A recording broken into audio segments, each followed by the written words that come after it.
सर्वेभ्यः हार्द स्वागतम्. So let us start with Guru Vandanam. Gururev gater gurumev bhaje gurunaiva sahasmi namo gurave na gurof paramam shishurasmi guroh matirasti gurau mama pahi guru. Let us do the dhyanam. Before we start the dhyanam, please meditate upon Lalita Parameshwari for few seconds and then we'll start the dhyanam.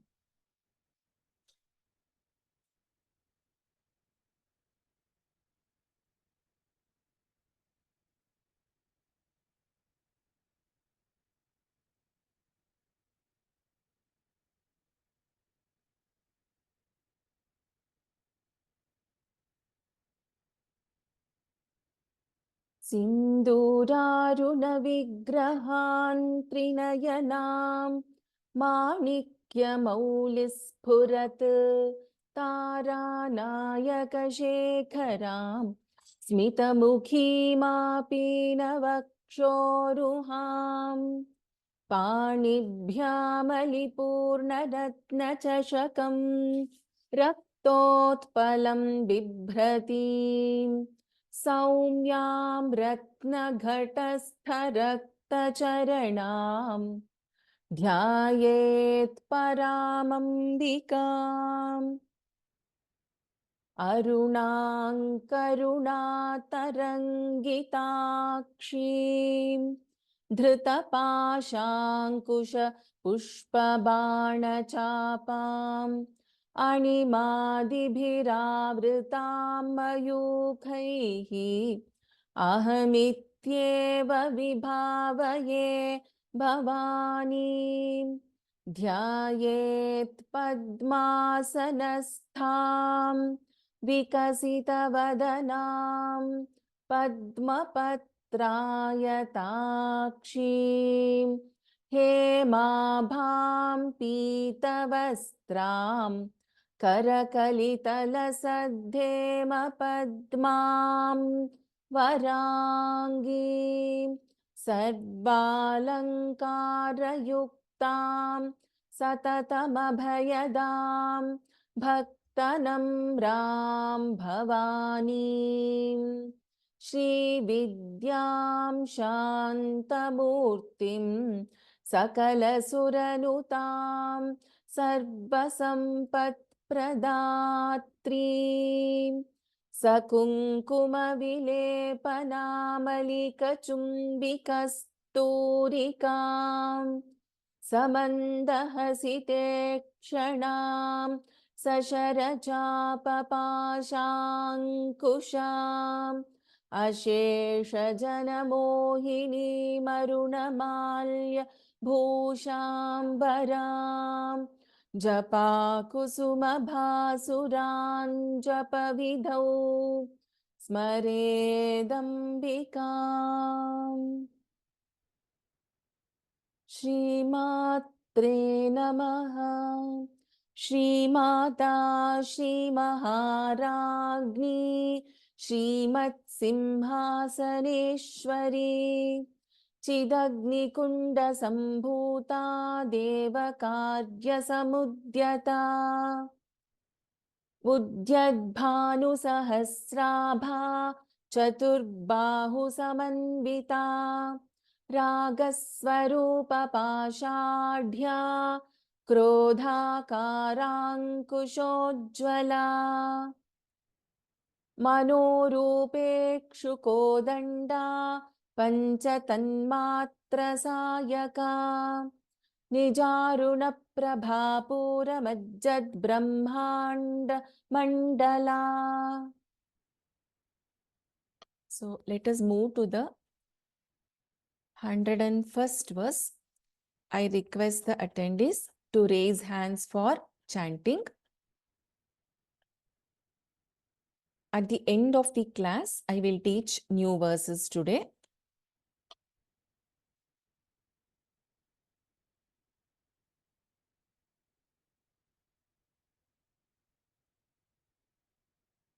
I'll just stop screen share for a minute.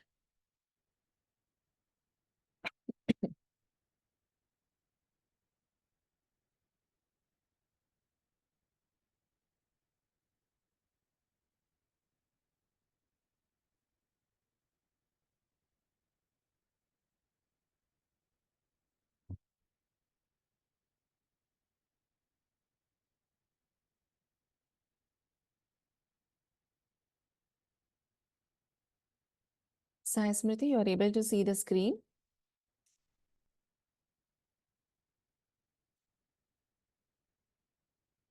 Sai Smriti, am I audible? Yes, ma'am, I'm able to see the screen. Okay, Dhanyavadaha.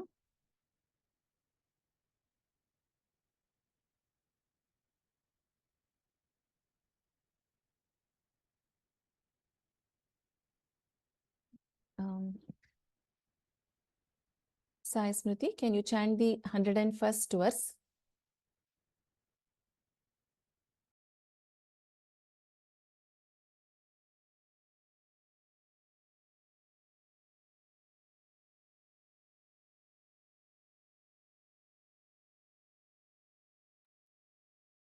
कालरात्र्यादिशक्त्यौघवृतस्निग्धौदनप्रिया महावीरेन्द्रवरदा राकिण्यम्बा स्वरूपिणी.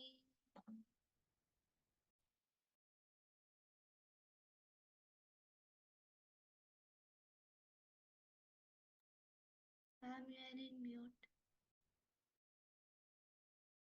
Shamyatam, I'll call out the names of attendees for chanting practice. As I'm seeing in the same order, I'm calling out. If any of you have got an opportunity more than twice or thrice, please refrain from raising hands. Those of you who have never got the opportunity, please raise your hands and put a message on the chat window also, so I can call out your name. Venkataraman V. Sharma, Mahodaya, 102nd verse.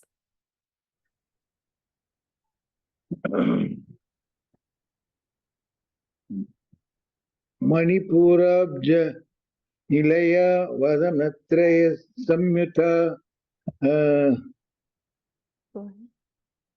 Vajradi. Vajradika Yudobeda Damar Yadipiravrita. Small things. Vadanatraya Samyuta, we generally, when there is an Anuswara and when there is a Ya, we pronounce this as Sanyuta. So, Manipurabja Nilaya Vadanatraya Sanyuta. Would you like to repeat, Mahodaya? Yes, madam. Manipurabja Nilaya Vadanatraya Samyuta. Vajradika Yudhopeta. Vajradika Yudobeda Damaryadibhiravrita. Damaryadibhiravrita. Dhanyavadaha, Mahodaya. Then thanks, madam. Thank you. Ram Ram. Ram. Priya Kandalve. Bhagini, I've unmuted you. 103rd verse. Ram Ram. Ram. Ratna Raktavarna Mamsanishta Ratnavarna Mamsanishta Gudana Pritam Manasa Samastabhakta Sukhata Lakinyamba Swarupini. Dhanyavadaha. Was correct. Just that the flow has to be practiced. Dhanyavadaha, Bhagini. Thank you, ma'am. Sudha Desi Raju, Bhagini. I have unmuted you. 104.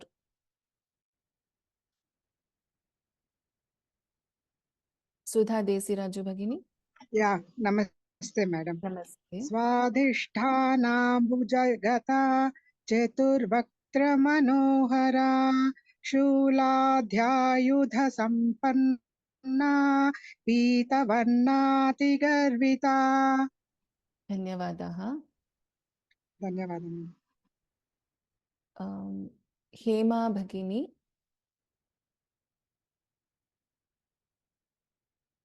Hema Bhagini, I have unmuted you. There are two Hemas. I think it's Hemalata's iPhone, so I'm unmuting you, Bhagini. There are three people with the same name. 105th was. मेदो निष्ठा मधुप्रीता बन्दिन्यादि समन्विता दद्यान्न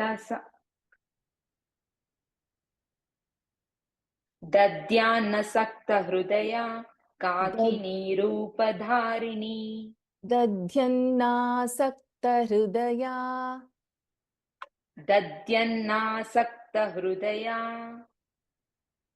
Completed. काकिनी रूपधारिणी. Can you chant the first line again?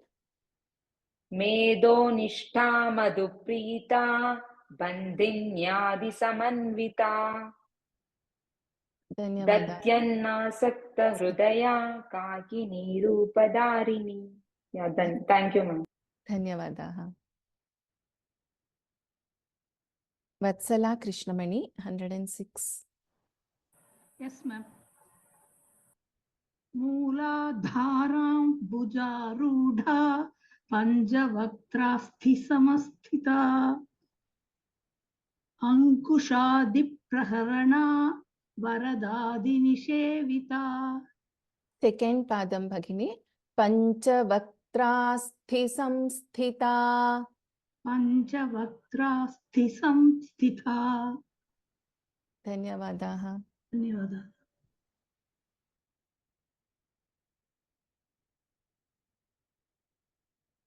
Meera Bhagini, 107.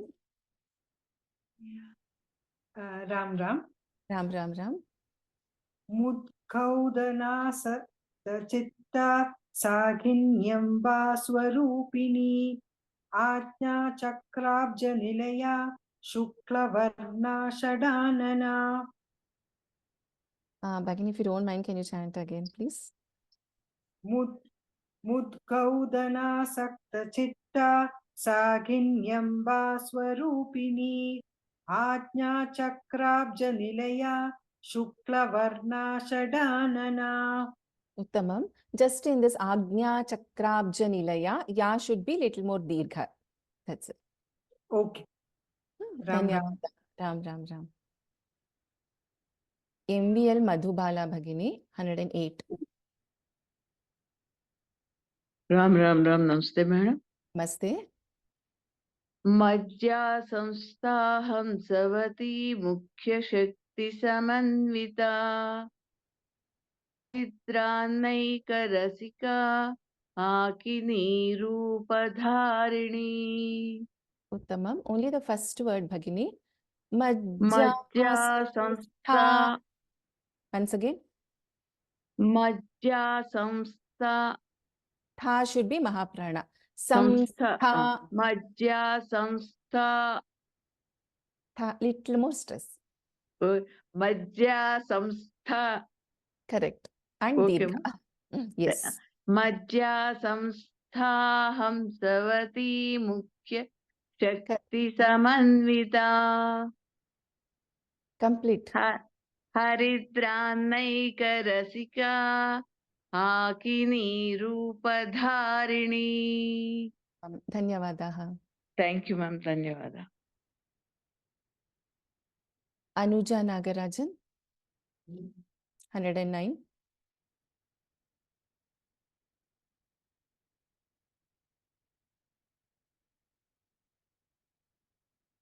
Anuja.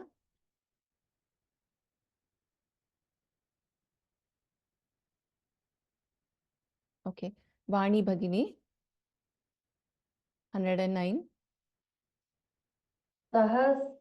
सहस्रदलपद्मस्था सर्ववर्णोपशोभिता सर्वायुधधरा शुक्लसंस्थिता सर्वतोमुखी. Mahapranas were well chanted. Just the tune and the flow you can practice by you can by listening and practicing. Otherwise, it is fine. Dhanyavadaha Bhagini.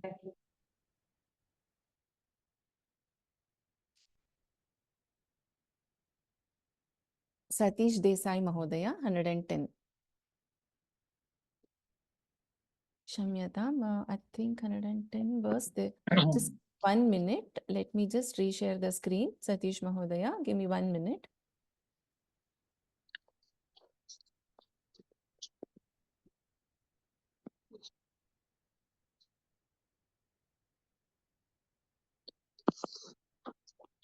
Yeah, you can start 110th verse. Ram Ram भगिनी. Ram Ram Ram. सर्वोदन प्रीत चित्ता या किन्यम्बा स्वरूपिणी स्वाहा स्वधा मतिर्मेधा श्रुति स्मृतिरनुत्तमा. Okay. The first pada Mahodaya, I'll chant once, only the first word, you can repeat that. Sarvaudana Prita Chitta. This is Sarvau, okay? सर्वोदन प्रीत चित्ता. Correct. Dhanyavadaha. धन्यवादः भगिनी. Anuja, I'm calling out your name again. 111. We can't hear you. सर्व म्हटलं. Anuja, are you chanting now? Shamyatam, we are not able to hear you, so I'm muting you again. Jyoti Singh Bhagini. Sorry, 111. Ram Ram भगिनी. Ram Ram. पुण्यकीर्तिः पुण्यलभ्या पुण्यश्रवणकीर्तना पुलोमजार्चिता बन्धमोचिनी बन्धुरालका. Bandhamochani. बन्धमोचनी बन्धुरालका. Punya Shravana Kirtana, once again.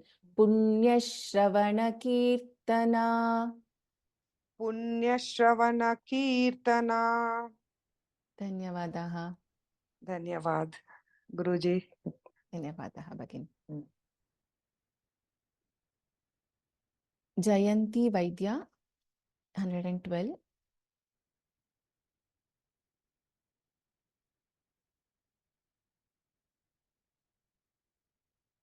Jayanti Vaidya Bhagini, I've unmuted you. Ram Ram Ram Ram. Ram Ram Ram.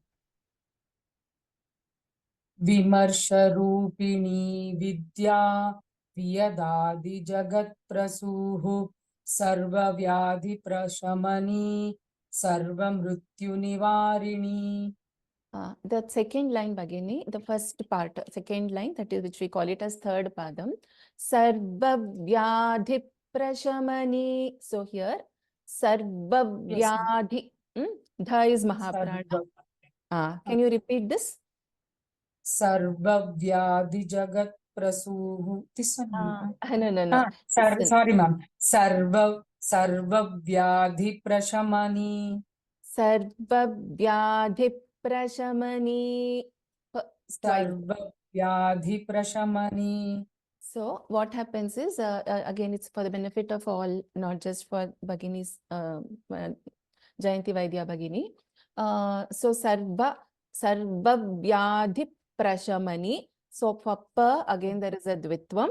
So Sarvavyadhi prashamani will come. Okay? Okay, ma'am. Dhanyavadaha. Dhanyavadaha. Jyotsna Bhagini. I have unmuted you. 113. Agraganya Chintyarupa Kalikalmashanashini Katyayini Kalahantri Kamalaksha Nishevita. So here, Katyayani. There is no ini there. Katyayani. Katyayani Continue the line. कालहन्त्री कमलाक्षनिषेविता Kamalakshanishevita. कमलाक्षनिषेविता Dhanyavadaha. Thank you. Jyoti Ye Bhagini 114. नमस्ते ma'am. Namaste.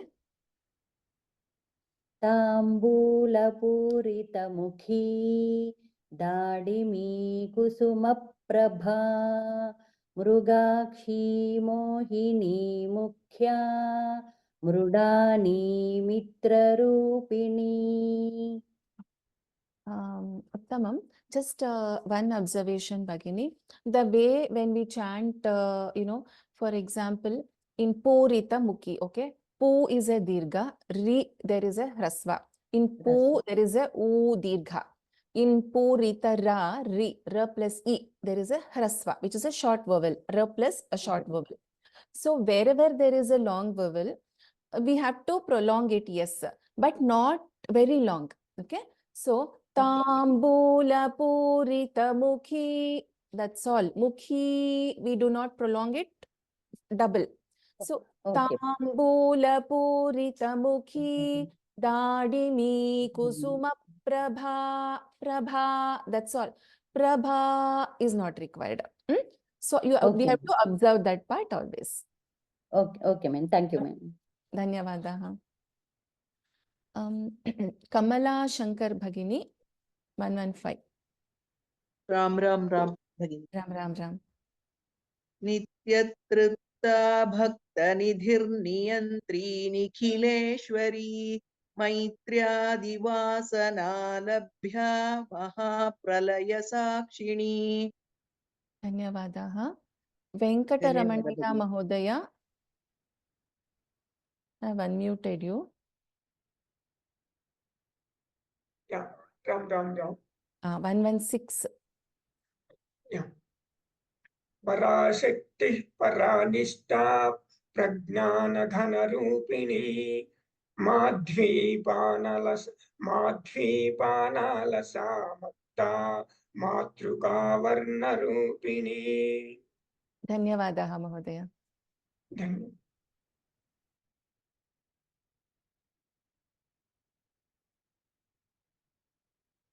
Sudha Bhagini. There's one more Sudha Bhagini. Sudha Desi Raju Bhagini I called. So now Sudha Bhagini. 117. महाकैलासनिलया मृणालमृदुलोर्लता Sudha Bhagini. Oh. I can't hear you. So I'll move on to the next person for time being. Kirti Mahodaya. महाकैलासनिलया मृणालमृदुदोर्लता महनीया दयामूर्तिर्महासाम्राज्यशालिनी. So second line Bhagini, I will teach once. You can chant after me. Please note, this is not Mahaniya, this is Mahaniya, okay? I'll chant once. Mahaniya Dayamurtir Mahasamrajya Shalini. महनीया दयामूर्तिर्महासाम्राज्यशालिनी. Dhanyavadaha. Oh, thank you. Okay, I think there was a network issue from my end, and so I was not able to hear Sudha Bhagini's voice. So let me unmute you again. 118. आत्मविद्या महाविद्या श्रीविद्या कामसेविता श्रीषोडशाक्षरी विद्या Trikuta कामकोटिका. Dhanyavadaha. Thank you.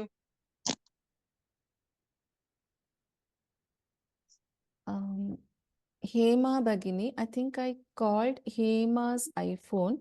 There's one more Hema Bagini. I'm unmuting you.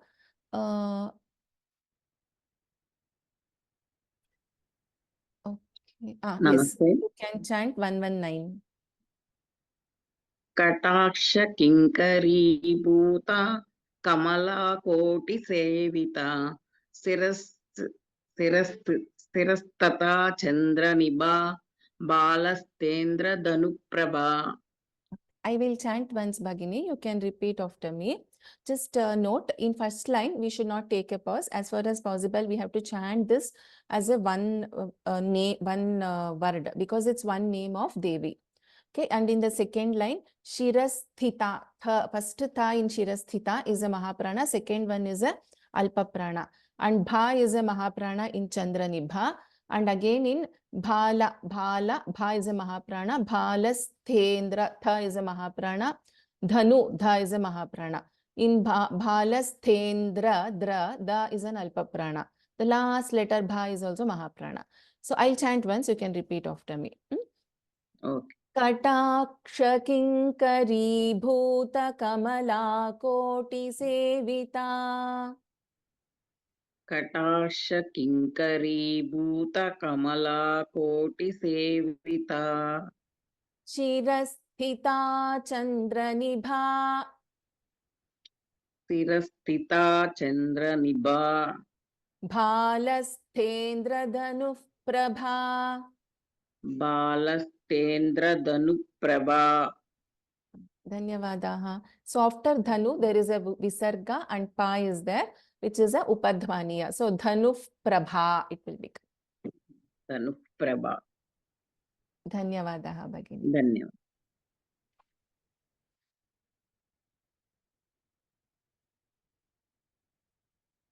Rita Uday Kumar, 120. Namaste, Bhagini. Namaste. हृदयस्थारविप्रत्यां त्रिकोणान्तरदीपिका Dakshayani दैत्यहन्त्री दक्षयज्ञविनाशिनी. Uttamam. Just notice the first line, the second padam, that is Trikonantara. How I chant? Trikonantara Deepika. Trikonantara Deepika. So if you notice this na, okay? Trikonantara Deepika. Trikonantara Deepika. Dhanyavadaha. Vinay Shankar Mishra Mahodaya, 121. धरान्दोलित दीर्घाक्षी सरहासोज्ज्वलन्मुखी गुरुमूर्तिर्गुणनिधिर् गोमाता गुहजन्मभूः. Second line, Mahodaya. So don't take a pause after and say Guru Murtir Guna Nidhir and pause. It is not right. Guru Murtir Guna Nidhir Go Mata. It has to be chanted together because there is a sandhi happening between Gunanidhi and Go Mata. So if you are chanting this together, Guru Murtir Gunanidhir Go Mata Guha Janma Bhuhu. Suppose it is not at all possible. Correct. So you can take a pause after Gomata if you want.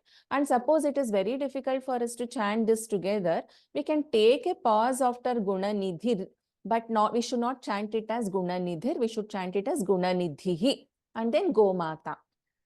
Okay? Okay. Thank you. Thank you. Dhanyavadaha. Anupama Bhatt,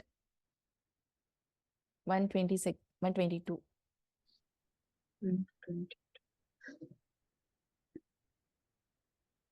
देवेशी दण्डनीतिस्था दहराकाशरूपिणी प्रतिपन्मुख्यराकान्त तिथिमण्डलपूजिता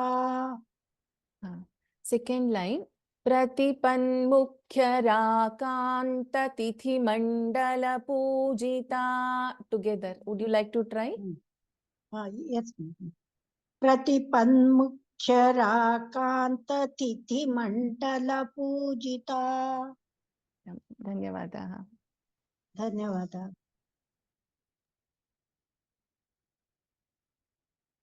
Indira CV, 123rd verse.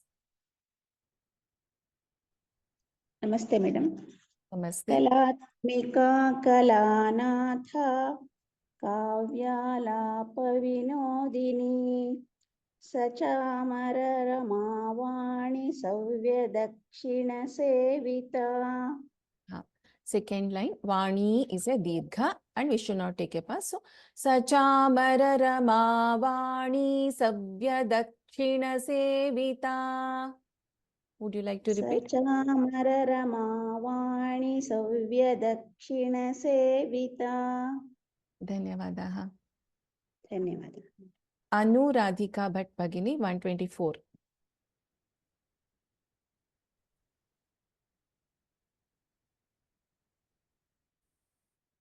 Anuradhika Bhatt Bhagini. Ma'am, Ram Ram. Ram Ram. आदिशक्तिरमेयात्मा परमा पावनाकृतिः अनेककोटिब्रह्माण्डजननी दिव्यविग्रहा. दिव्यविग्रहा. Okay. Anuja Bhagini, I'm unmuting you again. I see you actually in two devices, I guess. I've unmuted one. Let us see if you're able to chant 125. Ma'am, can you hear me? Yes. Yes. Okay, ma'am. Go ahead. Ma'am, wait, ma'am, please. 125. 125, ma'am, 1 minute.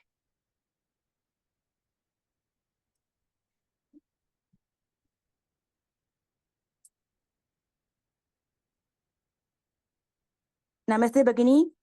Yeah, go ahead. Please chant 125 words.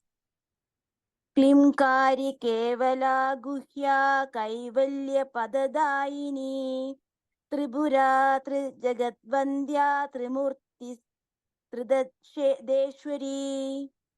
I will chant once, Bhagini. Would you like to repeat? क्लींकारी केवला गुह्या कैवल्यपददायिनी.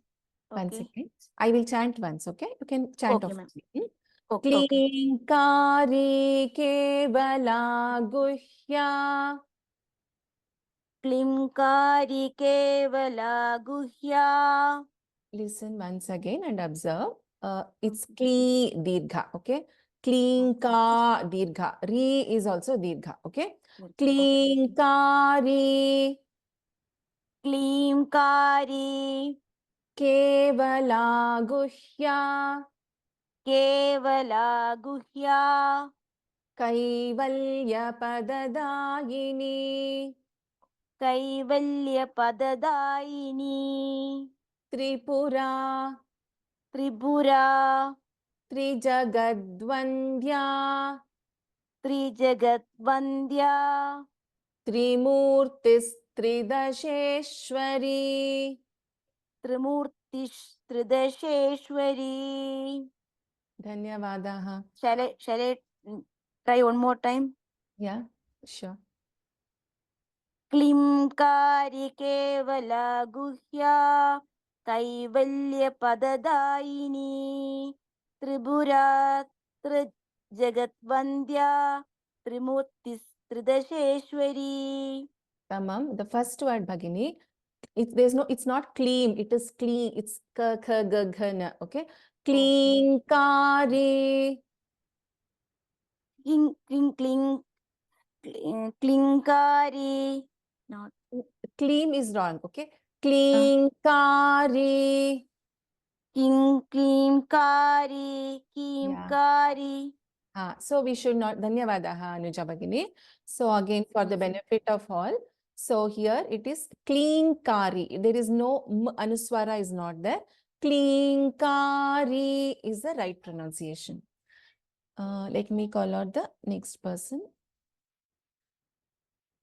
Anjana Krishnaswamy, 126. Ram Bhagini. Ram.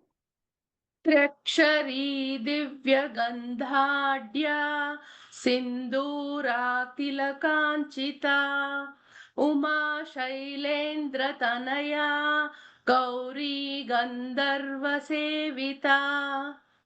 Dhanyavadaha.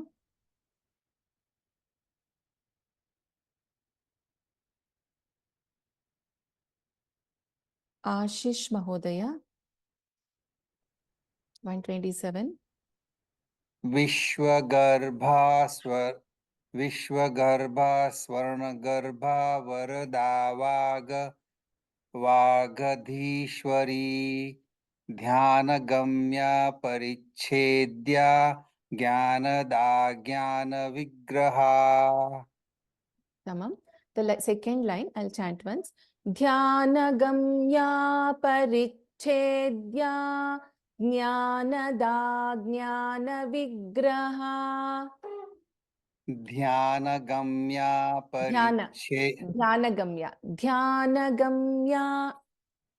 Dhyanagambya Parichedya Jnana Vigraha. So try to chant Dhyanagambya Parichedya together. Dhyanagambya Parichedya Jnanada Jnana Vigraha. Dhyanagambya Parichedya Jnanada Jnana Vigraha. Dhanyavadaha. Dhanyavadaha, Ashish Mahodaya.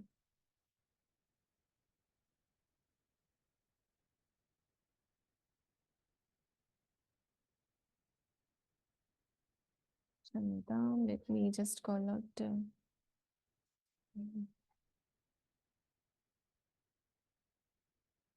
Mayura Jayam, 128.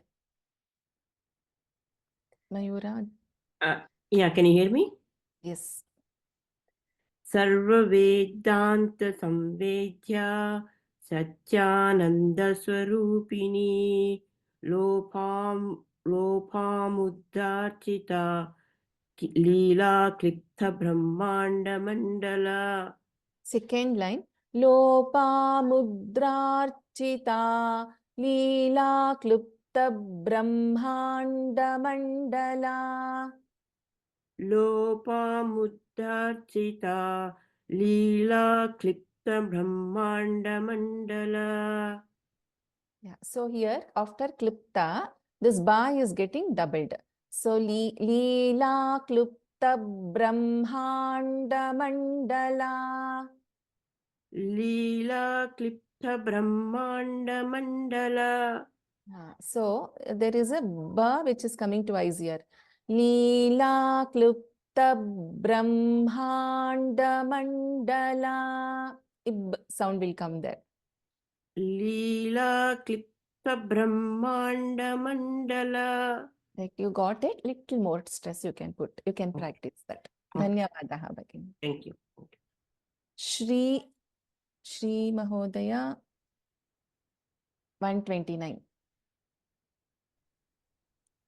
Adrishyadrishyarahita Vijñatri Vedyavarjita Yogini Yogada Yogya Yogananda Yugandhara.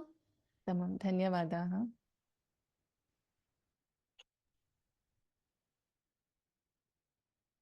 Ambika Ramaswamy, 130. Idya Shakti Jnana Shakti Kriya Shakti Swarupini Sarvadhara Supratishta Sudha Sada Sadrupa Sada Sadasadrapadharini. I'll chant once, you can chant after me. Just observe very carefully Shakti, how I chant Shakti and how I take the next letter everywhere, Okay. wherever Shakti comes.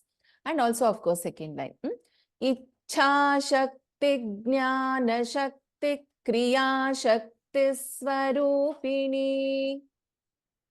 इच्छा शक्ति ज्ञान शक्ति क्रिया शक्ति स्वरूपिणी सर्वाधारा सुप्रतिष्ठा सर्वधारा सुप्रतिष्ठा listen to the first word here. Sarvadhara supratishtha. सर्वधारा सुप्रतिष्ठा Supratishtha. सुप्रतिष्ठा It is not su, it is su. Supratishtha. सुप्रतिष्ठा Okay. Sadasadrupadharini. सदसूत्रापधारिणी Wait.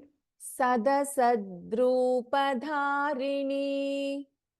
सदसद्रूपधारिणी Sadasadrupadharini.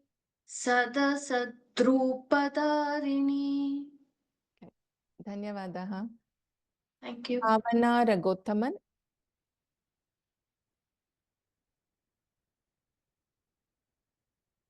Bhavana, I have unmuted you. Ashtamurtiraja Jaitri. Can you hear me, ma'am? Yes. Ashtamurtiraja Jaitri Lokayatra Vidhayini Ekakini Bhumarupa Nidvaita Dvaita Varjita. Can you chant this last part from Nidvaita again? Nirdvaita Dvaitya Varjita. Nidvaita Dvaita Varjita. Nirdvaita Dvaita Varjita. Dhanyavadaha.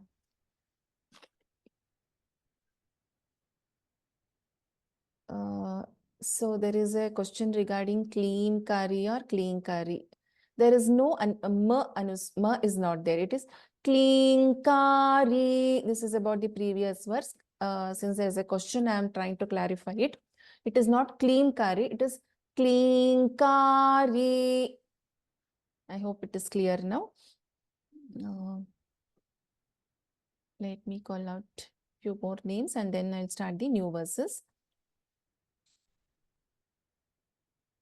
Sneha Kamath.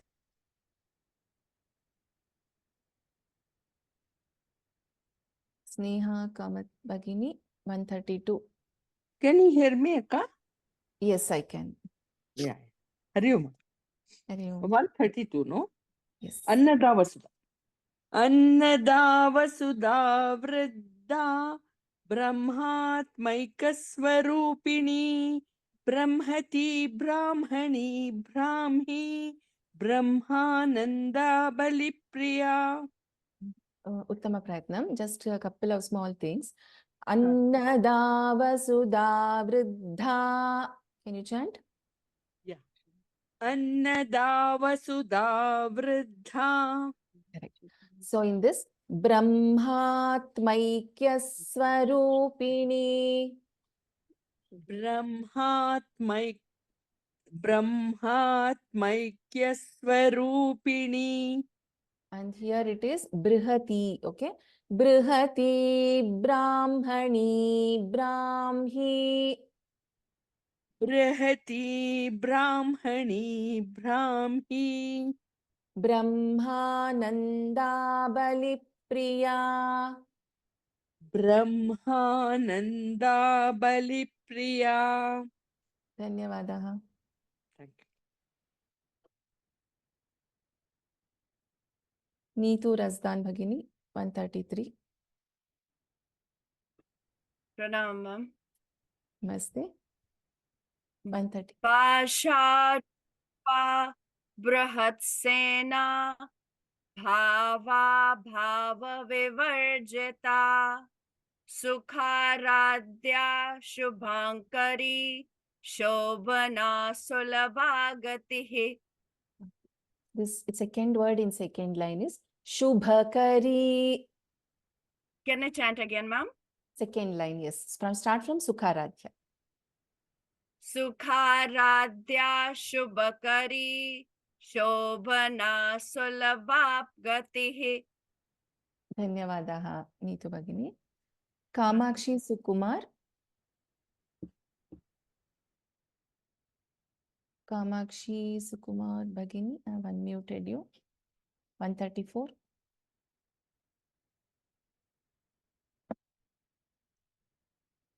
Kamakshi Bhagini, I can't hear you.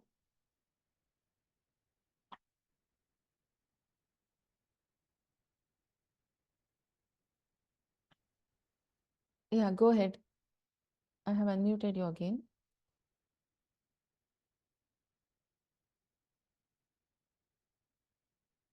Okay, I can't hear, so I'll go to the next person.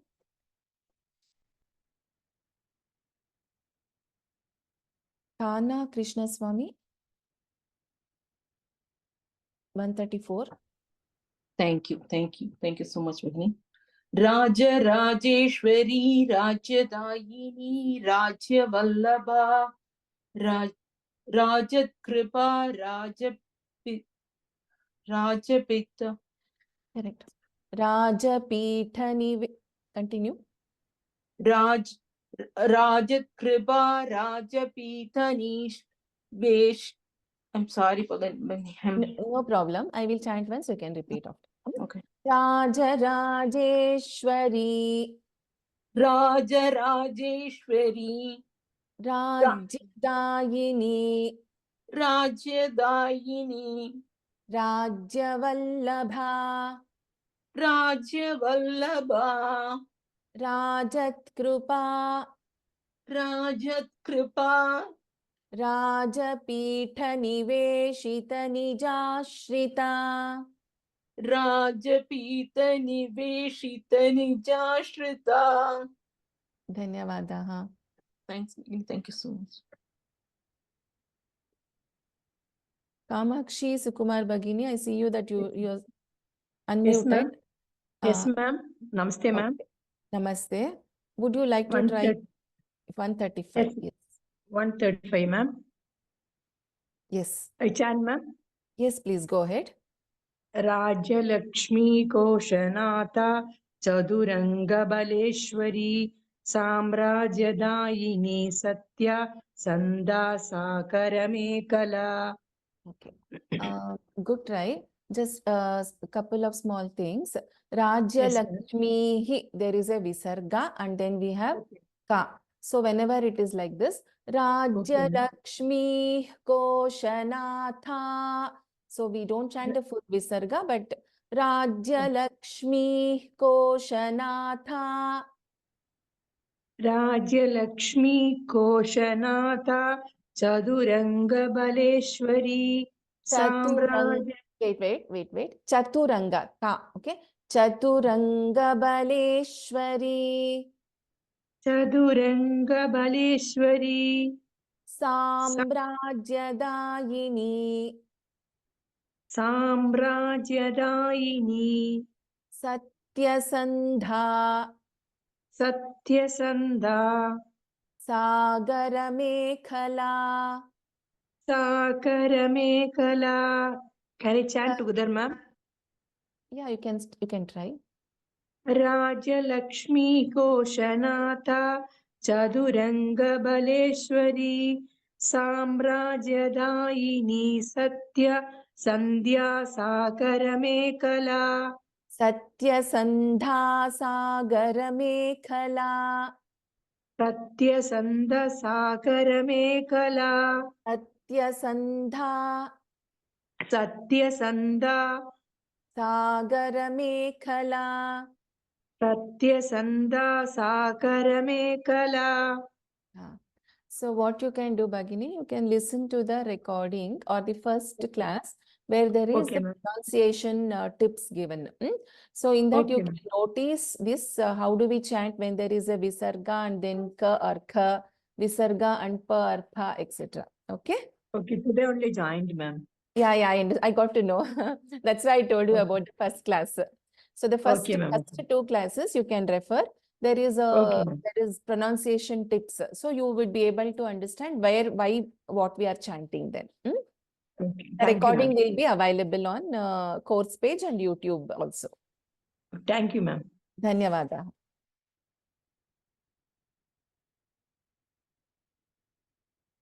Sangeeta Rath, 136. Yes, ma'am. Dikshita दैत्यशमनी सर्वलोकवशङ्करी सर्वार्थदात्री Savitri सच्चिदानन्दरूपिणी. Sangeeta, second line, okay? Sarvarthadaत्री Savitri. Okay, ma'am. सर्वार्थदात्री Savitri सच्चिदानन्दरूपिणी. Uttamam. Dhanyavadaha, Sangeeta. Dhanyavad. VK Swami VK Mahodaya. Namaste. Namaste. 137. Deshakala parichinna sarvaga sarvamohini saraswati shastramayi guhamba kuhya rupini. Uttamam. Just a small observation. Where, see, in some places you're chanting the dirgha correctly. In some places you're making it little shorter. Okay. For example, Deshakala parichinna sarvaga sarvamohini saraswati shastramayi guhamba guhyarupini. Can you repeat? Okay. Deshakala parichinna sarvaga Go ahead. Deshakala parichinna sarvaga sarvamohini saraswati shastramayi guhamba guhya rupini. Dhanyavadaha. Dhanyawad. I see that there is one more Jyoti Bhagini who has not got a chance to chant. Last person, then I will start the new verse.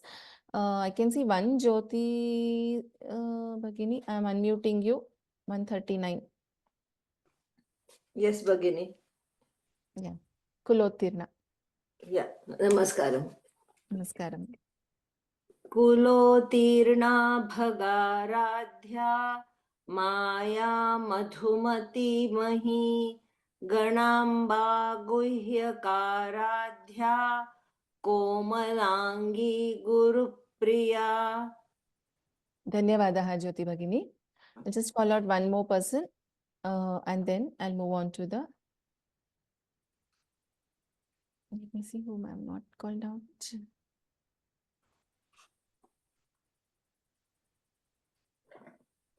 Anandi Iyer,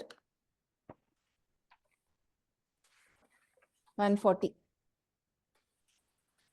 स्वतंत्रता सर्वतंत्रेशी दक्षिणामूर्तिरूपिणी सनकादिसमाराध्या शिवज्ञानप्रदायिनी. Tamam. Can you chant the first word alone? Only the first word. स्वतंत्रता.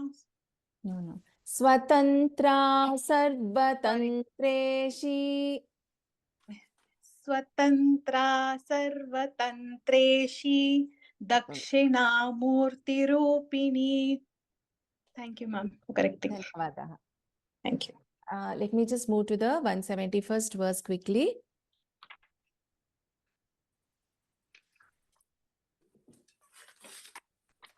Sai Smriti, you're there, right? I will chant once and you can repeat after me. Okay. First, let me read out the verse. Dakshina, Dakshina, Radhya. We have the Mahaprana, the last part. Dakshina, Radhya. The last, what comes in Aradhya, dha, that is a Mahaprana. Darasmera Mukhambuja, Kha is a Mahaprana Akshara. Kaulini Kevala Narghya Kaivalya Padadayini. Kaulini Kevalanarghya. Anarghya. Gha is a Mahapranakshara. Kaivalya Padadayini. Dakshina Dakshina Radhya.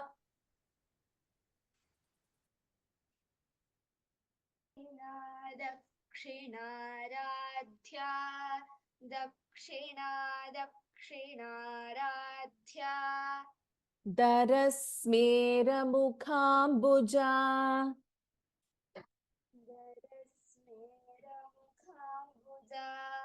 Darasmera Mukhambuja, Dakshina Dakshina Radhya. Darasmera Mukhambuja. Dakshinaradhya, Darasmera Mukhambuja, Dakshinaradhya, Darasmera Mukhambuja, Kaulini Kevalanarghya. Kevalanarghya, Kaulini Kevalanarghya, Kaivalya Padadayini. Kaivalyapadadayini, Kaivalyapadadayini, Kaulini Kevalanarghya Kaivalya Padadayini. Kevalanarghya Kaivalyapadadayini, Kaulini Kevalanarghya Kaivalyapadadayini, Dakshina Dakshina Radhya. Darasmera Mukhambuja. Kaulini Kevalanarghya Kaivalya Padadayini. Dakshinaradhya, Darasmera Mukhambuja, Kaulini Kevalanarghya Kaivalyapadadayini, Dakshinaradhya, Darasmera Mukhambuja, Kaulini Kevalanarghya Kaivalyapadadayini.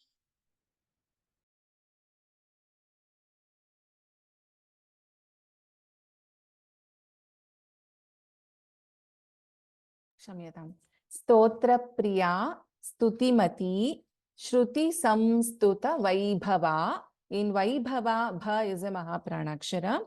Manasvini Manavati Maheshi Mangala Kritihi.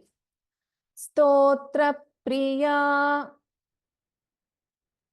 Stotra Priya, Stotra Priya, Stutimati Stutimati, Stutimati,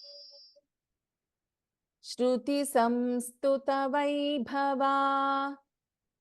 Shruti Samstuta Vaibhava, Shruti Samstuta Vaibhava, Stotra Priya Stutimati Shruti Samstuta Vaibhava.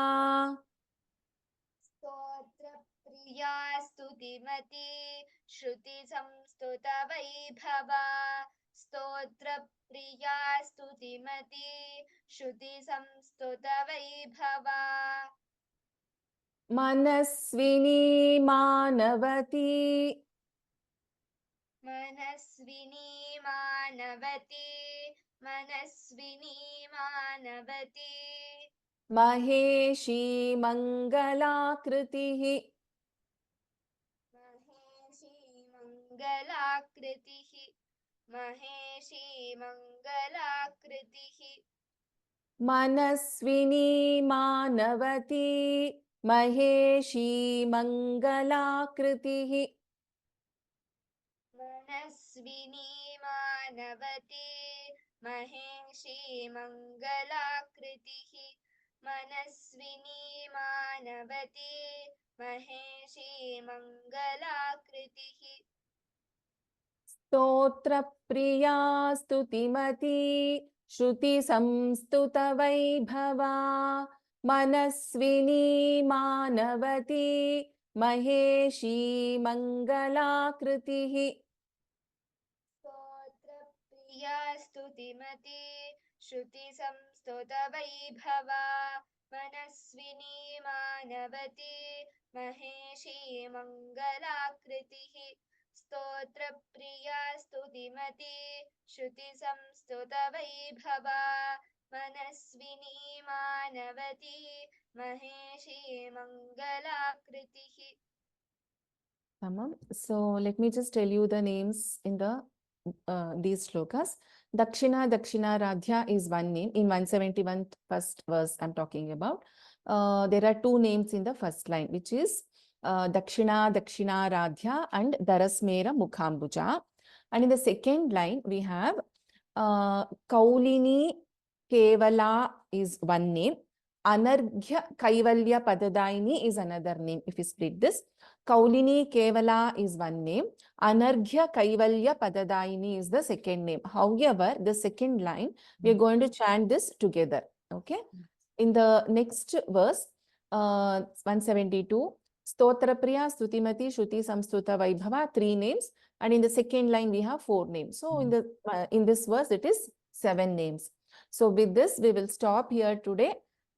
Next class, if I see there are a couple of questions, I will try to answer them in the next class. Let us do the Mangalam. Sarva Mangala Mangalye Shive Sarvartha Sadhike Sharanye Triambake Devi Narayani Namostute. Dhanyavadaha to everyone. Punar Milamaha.